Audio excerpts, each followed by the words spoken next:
Essa pode ser a última vez que você fala de política na internet. Já são mais de 190 páginas censuradas às vésperas da eleição. Talvez a eleição mais importante da nossa história. E quando é o poder que está em jogo, o custo pode ser a sua liberdade. A quem interessa que o brasileiro tenha a memória curta? De 89 para cá foram 7 eleições presidenciais. Chegou a hora de lembrar quais eram as promessas, as mentiras e as campanhas que nos trouxeram até aqui. Seja bem-vindo à mais nova série do Brasil Paralelo, o Teatro das Tesouras.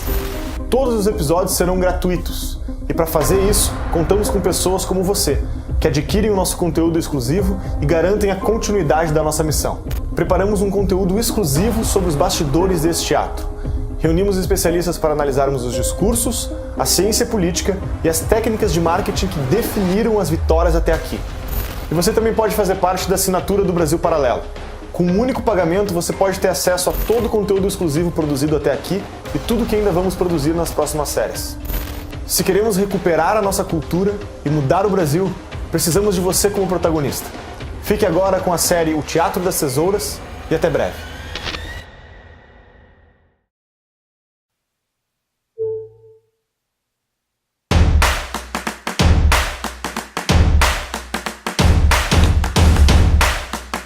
Monsters of Rock Alliance in Brazil.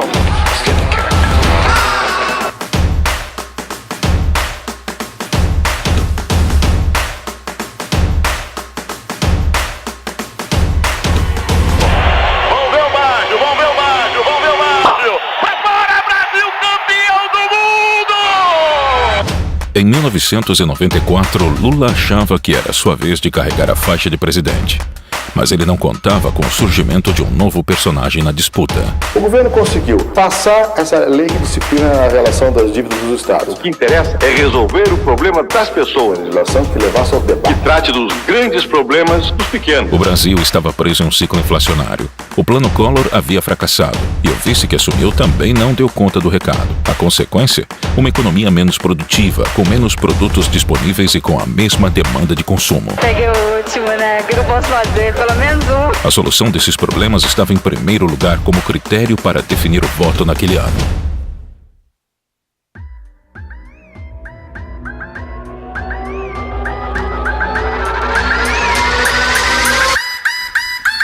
Prometo manter, defender e cumprir a Constituição. Promover o bem geral. E sustentar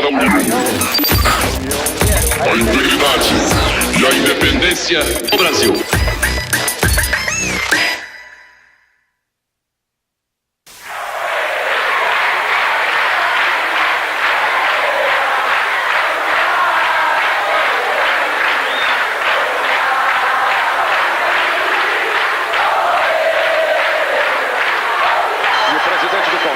Aciona a campainha pedindo silêncio das galerias para que comece a parte efetiva da posse. Prometo manter, defender e cumprir a Constituição, observar as leis, promover o bem geral do povo brasileiro, sustentar a união, a integridade e a independência do Brasil.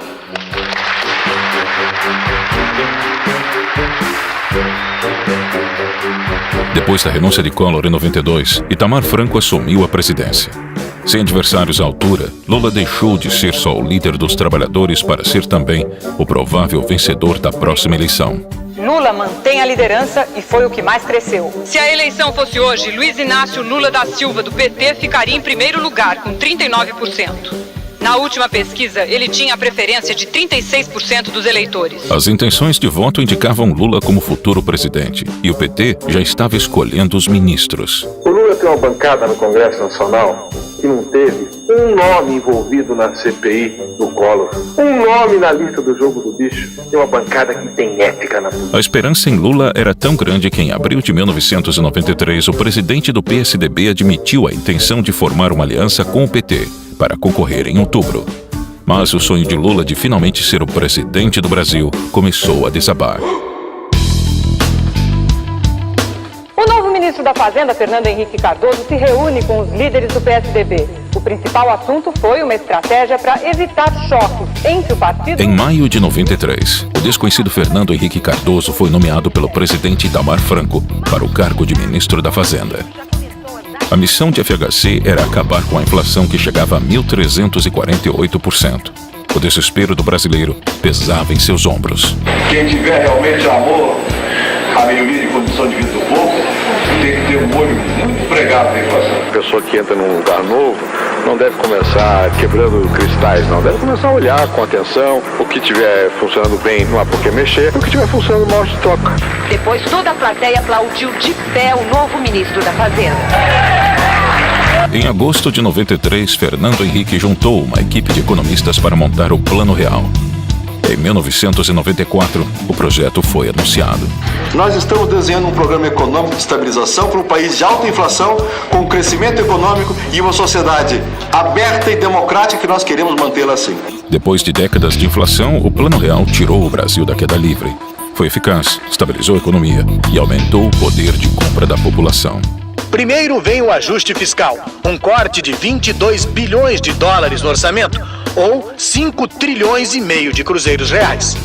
Ainda assim, é preciso mais dinheiro para equilibrar as contas. A ideia, então, é aumentar todos os impostos em 5%. Haverá um sacrifício, indiscutivelmente. De todos. De todos. Quando toda a economia estiver atrelada ao novo índice, chegará a hora de mudar de moeda. Esse pão com manteiga, que custa 600 cruzeiros reais, passaria a custar 26 centavos de reais. No dia 1º de julho de 94, o real começou a circular. Na estreia oficial do real, não houve atropelos. O movimento foi tranquilo nos bancos e caixas eletrônicos de todo o país. Sarney, Collor e Itamar já haviam cortado zeros, congelado os preços e renomeado a moeda. Mas nada tinha funcionado. O real nascido hoje é a 9ª moeda brasileira em meio século. A diferença do plano de FHC era sua gradatividade. Não foi lançado do dia para a noite como o plano de Collor. A grande diferença deste plano é que ele não teve um dia D. Nada entrou em vigor hoje, por decreto, automaticamente. E a grande sacada do ministro era que os resultados se consolidariam durante o período eleitoral. Pois é, lançado o real, o governo vai usar a chamada âncora cambial para segurar a inflação nos primeiros 3 meses. Assim, R$1 ficaria valendo $1 nesse período. Então, vamos contar. Congelamento cambial seguraria a inflação perto de zero, pelo menos em julho, agosto e setembro. E dia 3 de outubro é dia de eleição. Uma curiosa coincidência, né?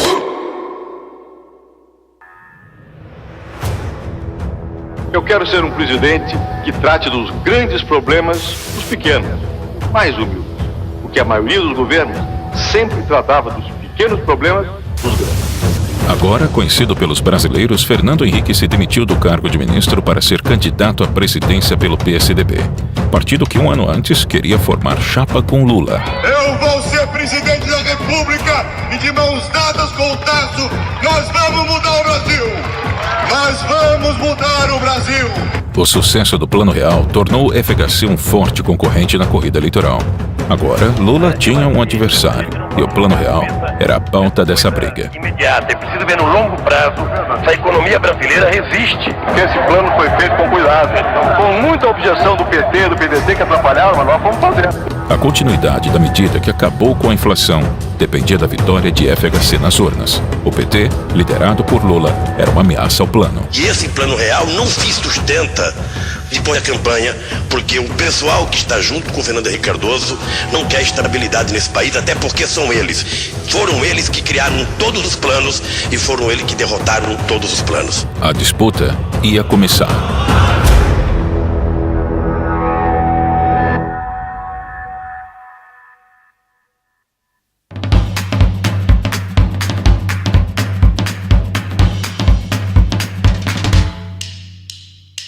Cedo ou tarde a morte se abaterá sobre cada um de nós e nenhum de nós poderá detê-lo. O candidato sorteado para perguntar. Vamos lá, segura, me ajuda aí, por favor. Se é fundamental para dirigir... Ok, tá feita a pergunta. Eu percebo que o nível de escolaridade do senhor é mínimo. É muita ignorância querer confundir capacidade política com curso superior. Não por ignorância, perdoe-me, senhor. O nosso satélite, a Lua, gira em torno da Terra e nenhum de nós pode fazer absolutamente nada para modificar sua trajetória. O seu tempo está correndo. Sim. Saiu você, Lula. Tá vendo? Você vê aqui. Erraram os que votaram no Collor e erramos nós que votamos no Lula. Sabe por quê? Pela inexperiência. CIEPs, CIACs. Agora ao contrário. A mim. Dê preferência ao Fernando Henrique. Então vamos lá? Claro, vamos lá. Eu não tinha dúvida quanto à preferência do governador Brizola. Um dia de sol equivale a 315 mil usinas de Itaipu funcionando o tempo todo. Risonho, amável, não briga com ninguém. Quer dizer... Já que ele foi tão amável em se referir a mim, eu fiquei até com a expectativa que no segundo turno ele vote em mim. Vamos lá. Opa. Existe um cancro fagedênico destruindo as entranhas da nação. A mídia foi bastante cruel comigo esses meses todos. Todos. Eu montava em cavalo, diziam que era Jack. Eu acho que é bom mesmo agora a gente dormir. Vamos lá, vamos lá. Em abril, Lula tinha cerca de 40% das intenções de votos, percentual que faria o petista vencedor da eleição em outubro. Em maio, o FHC formou alianças com PFL e PTB. Em junho, Bisol, vice de Lula, foi denunciado por corrupção em parceria com a então desconhecida Odebrecht. Aloysio Mercadante, um dos fundadores do partido, foi nomeado e salvou a candidatura de Lula.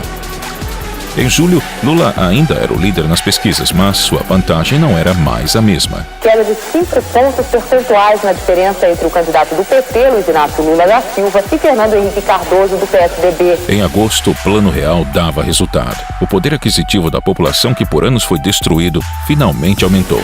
O jogo virou. Os preços não sobem mais com aquela velocidade de um Brasil de inflação de 40%. FHC passou a liderar as pesquisas com 45% das intenções de voto.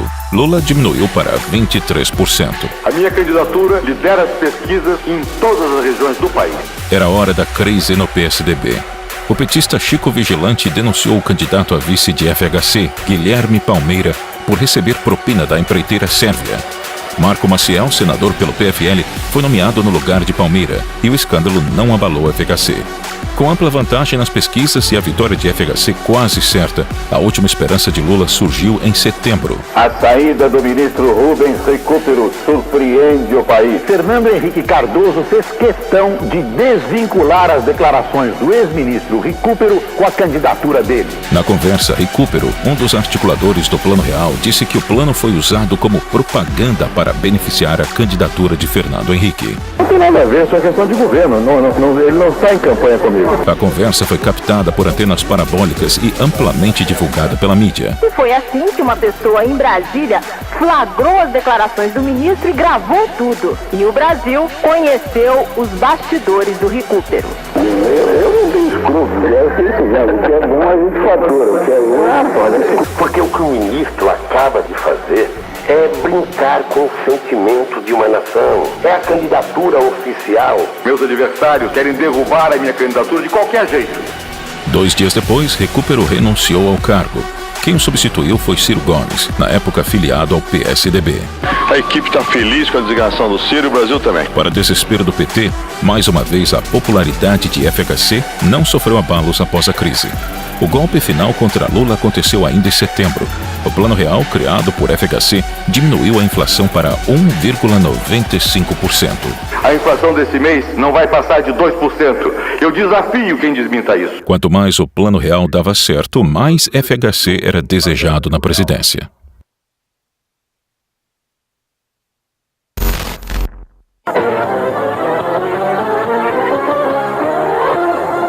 O candidato Fernando Henrique Cardoso votou pela manhã em São Paulo. A movimentação em frente ao prédio onde ele mora, na zona oeste da capital, começou bem cedo. Eu não sei quem vai ganhar a eleição, isso certamente depende do que vamos ver. Dentro de 2 dias nós teremos uma certeza disso. Eu não quero avançar o sinal, mas eu acho que ganhe quem ganhar, nós temos um Brasil mais confiante em si.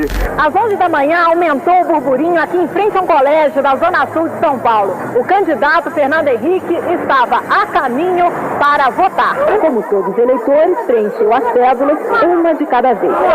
Se bananeou com a mesa de votação, o candidato erra a urna.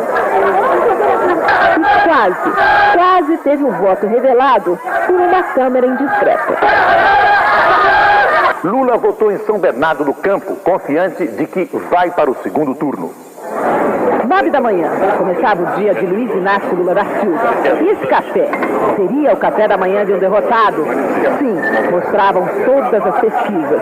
Não, rebatia de pronto a militância petista. Lula foi votar, furou a fila e votou. E ficou emocionado.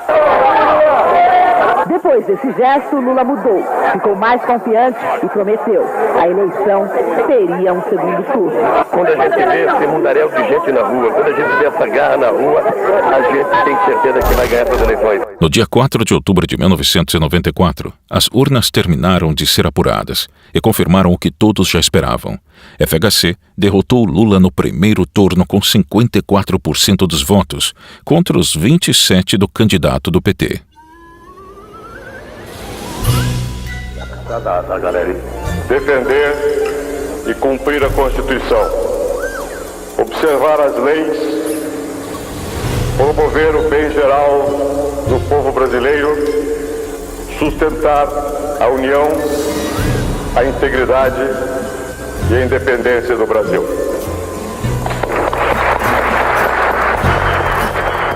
No comando da nação, FHC deu continuidade ao Plano Real. Ele submeteu para aprovação do Congresso a desregulamentação de mercados, reforma administrativa e previdenciária, a privatização de estatais, da Telebrás e a da Vale do Rio Doce e a flexibilização das regras de contratação de trabalhadores. Em setembro de 1997, FHC conseguiu a aprovação da emenda constitucional que permitiria a própria reeleição em 98. O Congresso vai instalar a comissão especial que vai analisar a emenda da reeleição no próximo dia 15. Naquela época, o segundo mandato em sequência dos cargos executivos era proibido pela lei. Para um assunto polêmico, toda a cautela. O presidente da Câmara, deputado Luiz Eduardo Magalhães, teve um encontro reservado com o presidente Fernando Henrique no Palácio do Planalto. A oposição não deixou barato e acusou o governo de compra de votos para passar o projeto. A eleição de 1994 foi uma batalha entre um comunista e um social-democrata. Foi a disputa entre duas variações da esquerda, PT e PSDB. FHC e Lula ocuparam os holofotes como atores principais, e os dois saíram vencedores. Na prática, era o início do socialismo fabiano no Brasil. Se a eleição de 89 foi um circo, a de 94 foi uma peça de teatro.